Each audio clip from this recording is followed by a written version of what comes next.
Hello, everyone, and welcome to episode 56 of the Unleash Your Inner Legend podcast with Hollie Kitchens. Today, I am thrilled to have a powerhouse boss lady with us, Nicole Espinosa, who is a best-selling author of Sales Uncensored and has been negotiating short sales in DFW and Houston market since 2011. She's launched her company, The Short Sale Queen, in 2019, allowing her team to process short sales nationwide and is currently in 11 markets. Nicole has been featured in several panels on real estate, podcasts, TV segments, and so much more. You guys just Google her, you can see her everywhere. She also teaches classes when it comes to short sales, to other brokerages, title companies, and real estate associations. Super excited. Welcome the one, the only Nicole Espinosa. What's going on, girl? Hey, girl. Thank you so much for having me. I'm so happy to be here. Oh my gosh, that was like such a long-winded intro, but like I couldn't like skip anything out of there because you are absolutely amazing and killing it in everything you do. And I'm just super excited to have you on the podcast, and just your story is amazing. So yeah, very grateful for you to be with us. Thank you. So like I said, you have an inspiring story. You're always making motivating moves for everyone watching you. I cannot wait to share. So I just want to kind of kick this episode off with, you did a TikTok. It's like a couple weeks ago, I think. I mean, it's probably like months ago. I don't know. I'm so bad with time, but you did this TikTok. And I was thinking, like, you go, girl. Like, I already knew you were awesome. But the TikTok said, like, before, overweight, divorced, struggling to build a business. And 4 years, you lost 50 pounds. You worked yourself to be a better leader, a better mom, a better friend, and just overall better woman. So let's just kind of kick this episode off talking about like that story. So take me back 5 years ago, 6 years ago, whatever it was that you were struggling. And then let's just talk about your journey to the kick-ass person you are today. Yeah, no, I appreciate it. When I did that TikTok, it's funny because people think it's so easy when you are constantly sharing and being vulnerable on social media. But every single time I do something like that, I get my knots in my stomach and I'm like, oh, am I oversharing, whatever. But it's definitely something I'm extremely proud of, because it wasn't really about the weight. It was just more of where I was mentally. Yeah. And just to see the change of how I've evolved as a leader, as a person, as a mom, as, everything has just been, it's a constant journey, right? Because our mindset is a constant thing that we're doing every single day. And that, I think, mastering your mind, I think, has been the biggest struggle. And I think it's completely underrated when people don't see the importance of the difference between someone that, is successful and not successful. Like, a lot of times it doesn't matter the circumstances or, what's been given to them or not. A lot of times it's just, they keep going, right? The person that is successful just keeps moving forward despite how crappy, the situation is. So if you take it back 5 years, I was broke. Like, I remember at that time, I was still winning like awards, and that's why, I don't even take those seriously, because I felt like such a fraud. Like, I'm getting all of these real estate awards, but I didn't know how to run my business, and I wasn't running my business like a business. And my expenses were out of control. I didn't figure out how to streamline or really get a good team. I was married at the time and going through an awful divorce, which I ate all my feelings. So I gained a ton of weight, and I'm just really stressed out. And I had always, I think as a woman, like, it's just this, especially as a mom, like, it's always this like instinct, like everything's more important than you, right? You're just like, you got to take care of everything. You got to take care of, work, you got to take care of your kids, and you kind of always fall at the very bottom of priority. And that's how I lived my entire life, because my entire mindset up until now was survival. It wasn't like, hey, I want to better myself. It was like, I'm just trying to survive.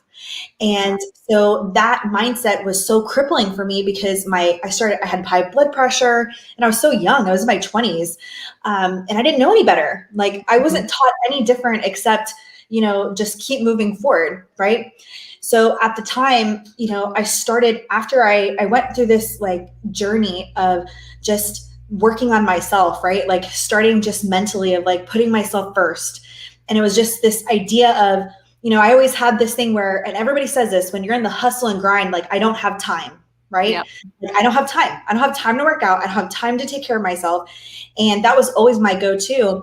And then finally I got to this breaking point where I was like, I have to make time. Like, I can't continue to live my life like this. Like, I'm so young and I'm so miserable. Like, what is the point? I had been doing like that hustle and grind mentality for so long, because in entrepreneurship, it's so glorified. Like, don't sleep, just grind, sell, make money. And it's like, no, actually, when you spend time with wealthy people, they work 10 hours a week, 15 hours they a don't week. hustle. No, they're like, their hustle is the fact that they put the systems and automation in place to remove themselves. Like, that grind, that whatever is really egocentric. It's really like, hey, look at me. I'm doing this, but you're really not getting anywhere. You're not having any traction. So in the beginning, when you build your business, yes, you have to be that person. You have to, roll up your sleeves and work. But eventually the goal is to remove yourself. And so I had to, fast forward, losing weight just came as a result of it when I started putting like my mental health as a priority. So it's been crazy. That's amazing. I love that you pointed out about hustle, because, 10 years ago when I got into real estate, it was hustle, hustle, hustle. And you're absolutely right. You do have to put the work in to, make a name for yourself, to get the business going.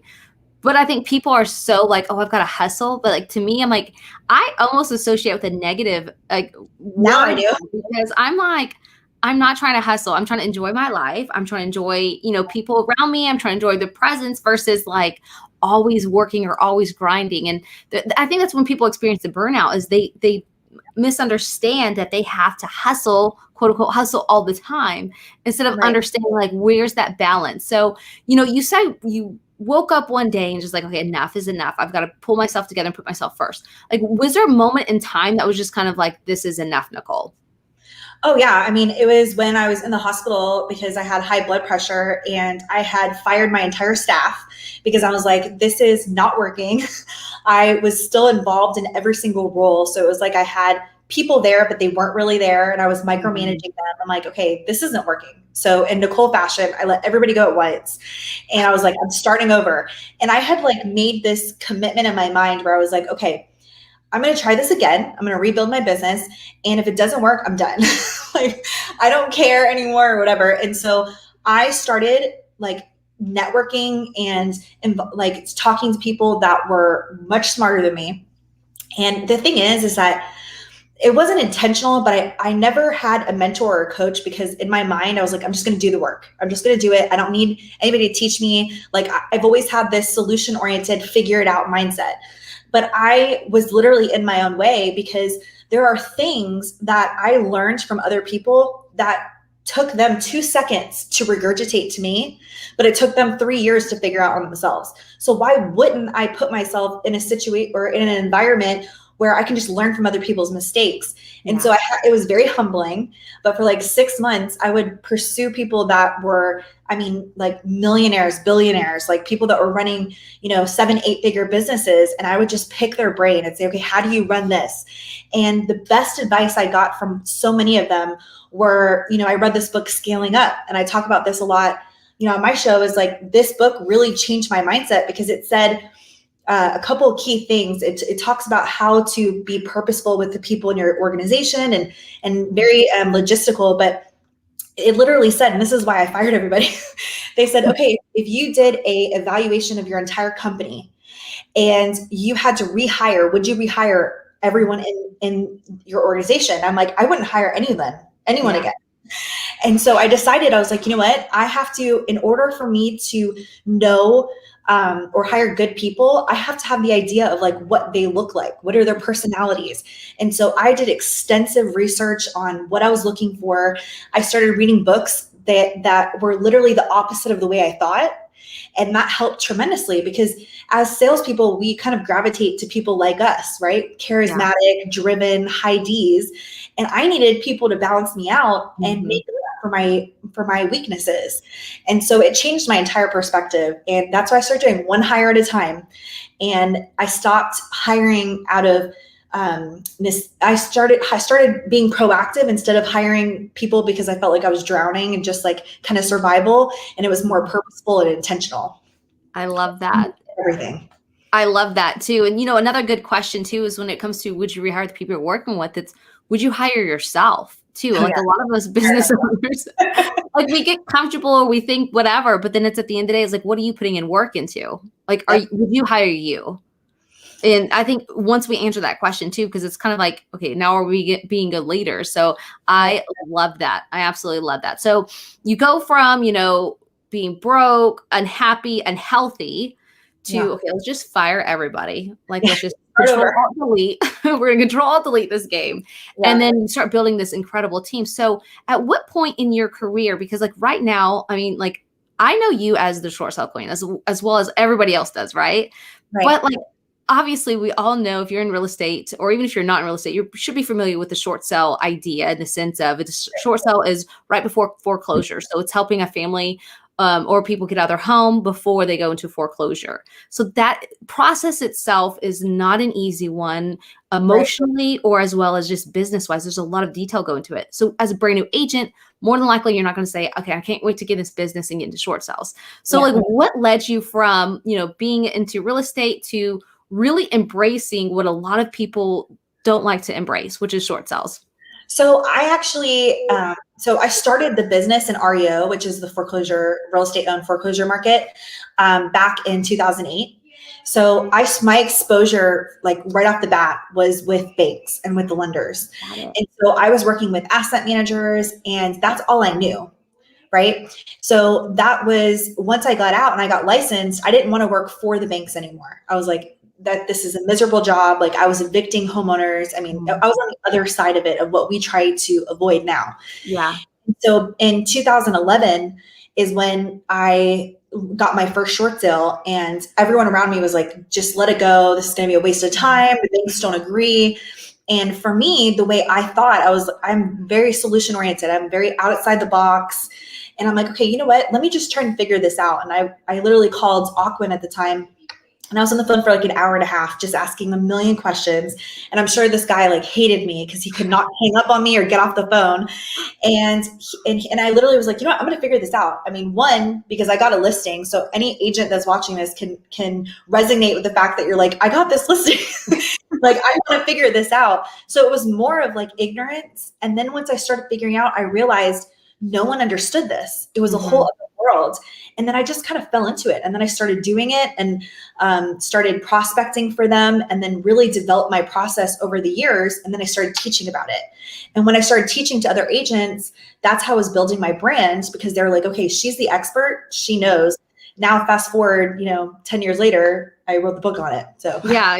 Not only are you the expert, but you also wrote the book, not one book, but 2 books on it. And we'll definitely touch into that here in a minute. But so you go through, you're finally, thriving. What would you say is other than, the book scaling up, what would you say was something that drove you personally to make that change? Because we all are miserable from time to time. I mean, me personally, I'm currently struggling with making time for myself.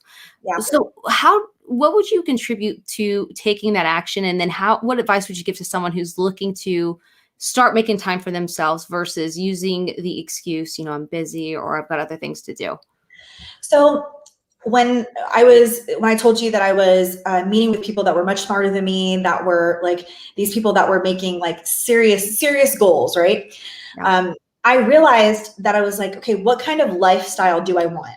Like, what do I want my life to look like? And I created my life based off of that. And for me, I was a single mom at the time with 2 kids. And I'm like, I don't want to work just to one day have my kids say, yeah, my mom worked really hard. Like, that's not what I want. Like, I wanted to be a present mom.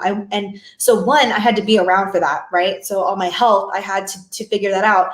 But also mentally, like, I was the queen of burnout. I'm the queen of short sales, but I was the queen of burnout. Like, I would go really hard. I mean, and everyone in my organization knew it too. It would be like, oh, it's Nicole's burnout day. Cause I would go so hard for like a month, and then I couldn't get out of bed. Mm-hmm. And I was like, I can't do this. And so if you are, a lot of times it's because we lack clarity. And so when we feel like we don't have direction of like, how do I do this? Where do I start? I don't have time for myself. It's because you're not clear about what you want. Because if you were clear about what you wanted in your life, then you would do what it takes to get there, right? So for me, I was like, I want to only work 20 to 25 hours a week, but I also want, this income. I want passive income. I knew what I wanted, and I wanted to have a lifestyle where I was successful in every area of my life. Like, we get into this hustle and grind, and we are deceived into thinking that success just means income. Like, no, success means freedom. Like, success means being able to hop on a plane because you just feel like going to the beach, and your business doesn't come crashing down. Like, success means that business is coming and your phone's ringing regardless of whether you decided to work that day. Like, and so for me, I was clear of like, okay, I want a life with my children. I wanted to be able to travel, and I wanted the income that I wanted. And so that's what I worked towards building. And that was kind of like the aha moment for me when I was talking to this guy, and he was telling me, he's like, I work 20 hours a week, like in 4 hours a day. He's like, I'm more productive because I'm focused. I know exactly what I'm going to do than most people will be all week, because they're just wandering around like, well, I'm on Facebook for 4 hours. Like, okay, I'm doing this, but they're not purposeful with their time or intentional. And so that was kind of like that switch for me. I love it. That's awesome. That's fantastic advice too. And like, we all catch ourselves saying we don't have enough time, but yet somehow we have time to binge watch Netflix, or we have time to scroll and watch other people's lives be successful while we sit there and, not do anything about it. I love that. That's fantastic advice. And I appreciate you kind of diving a little bit deeper into that. Yeah. So let's talk about your books. And I would love to, first off, I want to talk about like what they're titled, because you have one you wrote and then you just recently released one this year. So let's talk about your books. So Sales Uncensored is on Amazon, and there's also an audiobook. And so I actually have them right here. So this one is more of like a brief introduction to short sales. It's great because it gives you enough information to really determine like, hey, this is what I want to do, or I want to run away from it. So this was really good. But this is like the one that we just released this year is the manual. So you can tell a huge difference. Wow. It's like 340 pages. This is the our inspiration was like the how to do short sales, like the short sales for dummies type of thing, right? So it's like a breakdown, includes like the paperwork, because here's the thing, when it comes to the industry, this is the one niche that has a lack of education. Like this is the one niche that people come in, and even the associations, our realtor associations on a national level, has no freaking clue on how to advise agents, which blows my mind, because I'm like, but it's because not every short sale is the same. So it's hard to standardize the teaching. So for me, we put everything in there, like the last 10 years, what our process is, like everything that we know, our secrets, everything's in that manual. And the manual really is the guide for our mentorship program. So we teach, the mentorship program is based off of this. But yeah, we've gotten great feedback. I mean, it's been crazy since we released it. That's amazing. Yeah, that one looks definitely like a big like manual if you ever want to learn how to do something. Yeah. Wow. And I'm not an author. Like, I'm like, oh, it was very painful. Yeah, I bet. So my question for you too, so like as far as business, you're a very savvy businesswoman. So with your book, obviously you want to help and teach people, but what has a book done for you as a business owner? Has it kind of gave you a step up from somebody? Has it kind of dialed in and confirmed like, yeah, she is legit? Because I mean, if you think about it, if you're at a listing appointment and someone shows up and says, hey, I'm going to help you through short sale, versus someone shows up and says, hi, I want to help you on short sale, and here's my book I wrote on short sales in case if you need any clarification. What are some benefits that you firsthand have received when writing a book? Well, I think it's just the credibility aspect. It's been Short Sales Uncensored. This one was the best marketing tool because this gave people an insight of who I was. Yeah. And it gave people an understanding of like, holy cow, she knows what she's talking about. So either they're going to be inspired from it and learn, because I've had people that are like, I got my first deal because I, applied what you said. Or they're like, you're the expert here. Yeah. I don't want to do it. You do it. So it was a great introduction to like who we were, expanding our brand, especially national. We went national. It was a whole other ball game. Like, we are 100% referral, which is huge for this business because we do such a high volume.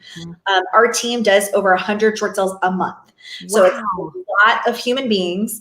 And because of we're only referral only, it's a lot to keep that momentum of constantly business. So when we went national, having that credibility when we entered into new markets was huge. I can say for people that are thinking about writing a book, just do it. If you put your thoughts down, especially it'll help break you apart from the competition, because it does give you a level of credibility of, hey, this person obviously knows what they're talking about because they were able to formulate and put it on paper. So I love it. Yeah, because you always hear about people talking about, I want to write a book, but I was just curious, like, from hearing from your firsthand experience. I never was that person though. Like, yeah. I was like, I want to write a book. For me, I was like, I have no more words to say. That's how, like, I struggle with that too, because it's like, I could write this big book, or I could just tell you in like 5 sentences what, you know what I mean? So I could totally see that struggle. Like, to the point. So it was very difficult. I was like, okay, dumb this down, Nicole, because I talk in shorthand, because you do the same thing, you say the same thing all the time. Yeah. So that was definitely, it was especially 340 pages worth. So you're just like, okay. So yeah. That's crazy. So you have this nationwide team, and obviously you're taking referrals. And so for everyone listening in, if you guys know either family member or friend that's going through the difficult process of maybe potentially losing their home, definitely hit up Nicole and her team. As you guys can hear, they are the experts when it comes to short sell. And as well as any agents tuning in, if that's an area that's outside of your expertise, let the professionals handle it. Make sure you reach out to Nicole to get that. So my question for you, leading on to that little plug, is right now, I mean, I feel like everywhere is just crazy. There's a lot going on in real estate in the market. You have, open houses with the lines going out the door. You have people cashing out their life savings to purchase homes way above value. But then also the flip side too, you have places like in New Jersey, that I believe it's in New Jersey. I know it's an East Coast place, that like still today they're allowing, people to go rent free and not having to pay the landlord. So then there's almost like two sides of a fence right now. You have the people who are like, okay, hurry up and take my money. This is all I can give you. And then the other one saying, I cannot pay you this month, but currently they're not allowing us to, I don't have to pay you if I can't, right? So my question is, what do you see kind of like the market doing when it comes to short sales within the next year to 3 years? That's a great question. I think especially with agents with the hype right now, it's so hard to get a house. I think nationwide we've seen feedback just from our YouTube. I'll always ask, I'm like, hey, tell me where you're from and what's going on in your market, so we can kind of see a gauge that it's a seller's market. We know that inventory's low, but we also have to remember the bigger picture. So the bigger picture is the reason why we have such low inventory is because the economy has been pushed with so much stimulus money. It's protected the foreclosures until June. So there really hasn't been, nobody wants to move. Like there hasn't been an opportunity for properties to really be available because it's been protected, right? But once the protections are lifted and people have to pay or sell, we're going to start seeing a huge shift because there's going to be so much more inventory. Now, because there's such a lack of inventory, of course, at first we're going to start balancing out. The market's going to start balancing out. But eventually, with the amount of people in foreclosures, it's going to eventually adjust to a buyer's market. It may take a couple years depending on, what they do with government programs. But there's just such a huge need with homeowners that just can't afford it. They're still unemployed. I mean, look at California. Like they're still not opened up. Like I can't even wrap my brain around how they're functioning and paying their bills. So you have places like New Jersey that have the highest default rate. I just had in my last YouTube video, or it might have been the time before that, found statistics that just in Dallas-Fort Worth, which was insane, we have the highest level of pre-foreclosure rates right now of how many people are not paying their mortgage, which blows my mind because Texas is such a strong economy. And we had 3 of the major cities in Texas. So like, we just don't know. We just know how many people are not paying, right? We just don't know what's going to happen as far as how many people can afford to do loan modifications and reinstate their loans, and how many people are going to be in a worse situation because of it. So the next 6 months to a year, we're going to start seeing, things drastically change. Well, and it's interesting too. And I'd love to hear your thoughts from, short sale expert position is, there was the deferment, there was, let's just stop paying our house payment until, whatever the banks. Now, a lot of people sign a piece of paper not understanding exactly, other than thinking, oh, I don't have to pay my house bill for another 6 months. However, it's a lot deeper than that. So do you mind sharing a little bit too, for those who might have signed that and then now they might be looking to sell in the next 2 to 3 months, but there's a good chance they're going to get a surprise from their bank, correct? Absolutely. So I have a perfect example. I have a client right now that got referred to us that has a forbearance until June. She keeps pushing it off. She's been able to extend it. She told us that her balance was based on what she thought. She told us her balance was like 250. And I'm like, okay, well, if your balance is 250, you're here locally, you have plenty of equity. Yeah. When it came back at 290. And so there was a huge, because of escrow, because of all the payments, she had no idea that it was that high. Well, when you say 290 plus the repairs and things like that, you're in a situation, because most people that are behind on their mortgage are also behind on their HOA, on other bills that have to pertain to the house. So now when you factor all that in, now she's starting to get upside down, which is crazy, because when you think about Frisco, McKinney, you're like, no, there's no way people are spending $40,000, $50,000 over list, but that's how people become upside down. Yeah. Because their balance starts increasing. So the surprise is that you have to either pay when you are getting a forbearance. All it is like a pause for your mortgage payment. Once the forbearance is up, you have to pay the entire balance of what you're behind, that you're in arrears, and the next payment coming up. So a lot of times it's a very significant balance. If you didn't have the 1 month, you're not going to have 12 months worth of payment, or 13 months. And then the only other option is to do a loan modification. But if you have no income, or your income's reduced and you don't qualify, you're not going to be able to qualify for the loan mod. So now you're in a situation where you haven't been paying, you don't qualify for any kind of assistance. So now you either have to sell if you have equity, or face foreclosure. So of course, do a short sale where we negotiate, where the bank will take the loss instead of you. But none of that's explained, right? Yeah. So we're going to see so many people that are going to go into bankruptcy. We're going to see so many people that are just going to try to exhaust all their options to stay as long as they can, which is why I think that a lot of these defaults are going to be in waves, because you'll see those people that are proactive and they're like, I got to get out. And then you'll see the people that are like, no, I'm going to do everything I can to stop this until I don't have any more choices and I have to just get out. 100%. So yeah, you can pause your mortgage payment, but you can't pause taxes. You can't pause escrow. You can't pause any of that stuff. And it's going to be, it can quickly jump. Like the example you just gave, that was a $40,000 increase. It's insane. It's so insane. It's so crazy too. And I just remember whenever last year through the pandemic and a lot of that was coming up, and I'm just coming to thinking when I'd see people talk about it, I'm just thinking, I hope they're doing the research, because you can definitely get a big surprise, when you come to sell in the next year or two, or even 3. Oh, I did a rant on Facebook about it. I was like, stop telling your clients not to pay. It's like the worst advice you could ever give to someone in the industry. That's crazy. It is so crazy. So, one thing you've done a fantastic job of is branding yourself. And it's so crazy, because as much as I've known you, if I hear the word short sell, I immediately think of you. So let's talk about brand building. How have you built such an incredible brand, going from, like I said before, some that you described yourself as unhappy and comfortable, people like that usually don't want to put themselves out there and brand themselves. Yeah. How did you build such a solid, fantastic brand within the last 5 years? So you are spot on. I never wanted to be that person that was because what people don't realize is how exhausting it is to constantly put content out, to constantly put yourself out there. You guys have no idea if you're not doing it consistently.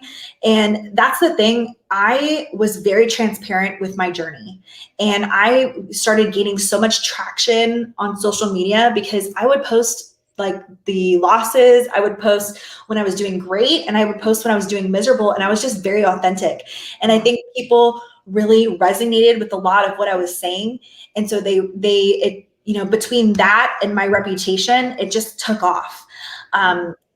Everything I do has always been a referral base, and I've always been a resource for the community. So anything I would do as far as videos and any type of posts, it was very strategic. It was very, to the people that I knew I wanted to stay in front of.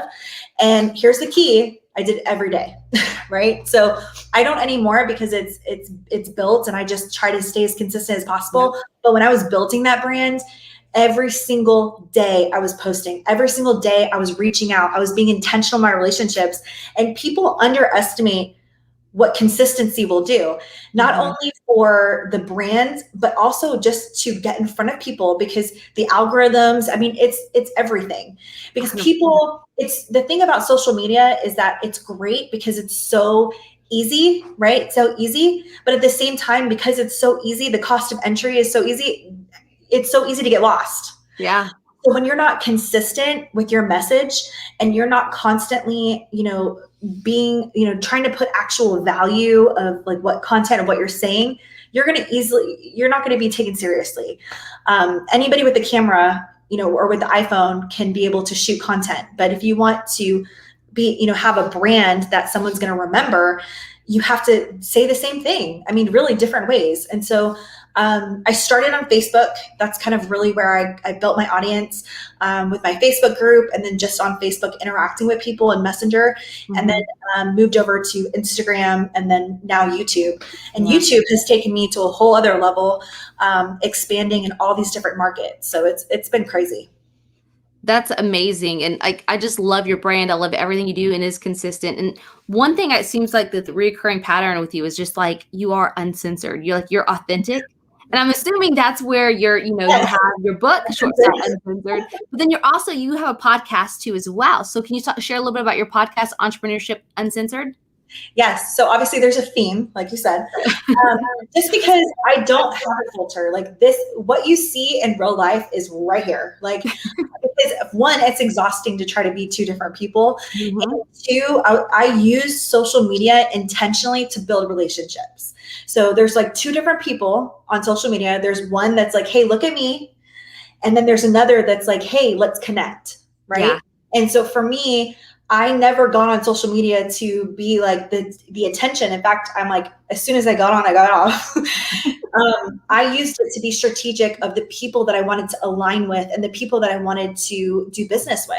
Yeah. And that's what was my perspective. And I teach my agents that. I'm like, you have to be intentional with social media. Mm-hmm. You're not on there as a consumer. You're on there as someone that can deliver value, deliver content so that people know who you are. Like for me, it was like, okay, I have the opportunity to reach thousands of people. Instead of going to one networking event, I now have the opportunity to talk to everybody at the event, right? Because I'm online. So that's how I would utilize it. And then my podcast, Entrepreneurship Uncensored, I wanted to kind of expand my brand past short sales and really get an opportunity to meet with, I had you on my podcast, and awesome agents and just people in different industries, because really entrepreneurship is all the same, right? Mm-hmm. It's mindset, it's team building, it's leadership. So I wanted to be able to connect. It's allowed me to connect with amazing people that I've enjoyed just sitting down and talking with and connecting with. So yeah, it was so much fun being on your show. Like we were sitting there chit chatting before you knew it. They're like, all right, we've got like, you guys got to cut it. You guys, we're talking too much. We got to go. We got to wrap it up. The only thing is it goes by so quick. I was like, oh, wow, that was so crazy. So for those listening in and watching, what's the best way for them to consume your information? Obviously, just within this last 30 minutes, you have dumped so much value. So you guys can only imagine the value she spills on a daily, consistent basis on all the social media platforms. So for everyone listening in, what's the best way for them to connect with you? So I'm very active on Instagram. The Nicole Espinosa. YouTube is the best way to consume as far as content, because we do weekly videos. So you can go to YouTube, The Short Sale Queen, and subscribe, and we put weekly videos out. And then you can always go to our website if you're wanting to partner up with us or just learn more about the company. I love it. Or if you guys are looking to send a referral because you aren't wanting to handle the short sale, definitely send it to, you have a great website. I was checking it out earlier. So it's, so just revamped it. It looks fantastic. So it's thessqueen.com. There's a button right there. You guys can send a referral. You can connect, you can learn, you can grow through Nicole. So you guys make sure to check her out, follow her, listen to her podcast. You guys follow her on social media, subscribe to her YouTube channel, because as you guys have totally can tell, Nicole is the real deal, and she does not hold back anything and just gives value. So before I let you go, Nicole, is there anything else you'd like to share with listeners? I think I'm assuming it's real estate. Your audience is real estate. And I think we talked about just how crazy everything is right now. And I think that if you're a new agent, or if you're an agent been doing this a while, hang in there. The people are getting weeded out so much. I think the last statistic was like that I heard a month ago, and I'm sure this has been shared around social media, that there are more realtors than there are houses right now. And in order to really stick out with your brands, like, go all in on one thing. It's so easy to get distracted. Like, I buy, sell, lease, do commercial, do this. And that's where I think most agents really fall into that trap. And it's like, if you want to be known for something, specialize. So that's probably the best advice I could give to an agent. And it doesn't have to be something like short sales. It could just be like, I work with VA buyers and I know how to get you, closing cost assistance, or I know how to get with new homes, like whatever it is, like, specialize so that people can associate you with your brand, and you're always going to be ahead of your competition. That's fantastic advice. And really too, if you guys are listening and you're not a real estate agent, that's any kind of industry, right? Like, niche within your industry, specialize. Don't try to be all things for everyone. Nicole, what fantastic advice, girl. I appreciate you taking the time and being on the podcast. Until next time, I know I'll catch up with you later, but I appreciate you so much. Thank you. Thank you.